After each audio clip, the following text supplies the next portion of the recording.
Hello, ഇന്ന് നമുക്ക് മുടി നല്ല സ്മൂത്ത് ആൻഡ് ഷൈനി ആക്കാനുള്ള ഹെയർ സ്പാ വീട്ടിൽ തന്നെ എങ്ങനെയാണ് ചെയ്യാൻ നോക്കാം. നമ്മുടെ കിച്ചണിലുള്ള ഇൻഗ്രീഡിയൻസ് മാത്രം യൂസ് ചെയ്തിട്ടാണ് കേട്ടോ ഇത് ചെയ്യണത്. വളരെ എളുപ്പമാണ് ഉണ്ടാക്കാൻ. മുടി നല്ല തിക്കായിട്ടും ഷൈനി ആയിട്ടും വളരാനും ഹെൽപ്പ് ചെയ്യുന്ന നല്ലൊരു അടിപൊളി സ്പായാണ്. വീക്ക്ലി വൺസ് നിങ്ങൾക്ക് ചെയ്യാം. അപ്പോൾ അതിനുവേണ്ടി ആദ്യം ഒരു പാത്രത്തിലേക്ക് കുറച്ച് വെള്ളം എടുക്കുക. ഒരു പഴയ പാത്രം എടുക്കുന്നതാണ് കേട്ടോ നല്ലത്. അതിലേക്ക് നമുക്ക് 2 ടേബിൾ സ്പൂൺ അരിപ്പൊടി ചേർത്ത് കൊടുക്കാം. വറുക്കാത്ത അരിപ്പൊടിയാണ് കേട്ടോ ഞാൻ എടുത്തത്. വറുത്തതാണെങ്കിലും കുഴപ്പമൊന്നുമില്ല. നന്നായിട്ടൊന്ന് മിക്സ് ചെയ്ത് ഇതുപോലെ സ്റ്റൗ ഓൺ ചെയ്തിട്ട് കുറുക്കിയെടുക്കുക. അപ്പോൾ ഇതൊരു ക്രീം കൺസിസ്റ്റൻസിയിലോട്ട് വരും. ഇനി നമുക്കിതിലേക്ക് ആഡ് ചെയ്യേണ്ടത് അലോവേര ജെല്ലാണ്. ഞാനിപ്പോൾ 2 ടീസ്പൂൺ അലോവേര ജെല്ല് ചേർത്തിട്ടുണ്ട്.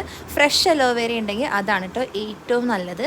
ഇനി നമുക്കിതിലേക്ക് ചേർക്കേണ്ടത് വെളിച്ചെണ്ണയാണ്. നിങ്ങൾ ആൽമണ്ട് ഓയിലോ ഒലിവ് ഓയിലോ ഒക്കെ യൂസ് ചെയ്യണവരാണെങ്കിൽ ഏതെണ്ണയാണോ നിങ്ങൾ യൂസ് ചെയ്യണത് അത് ചേർക്കാം.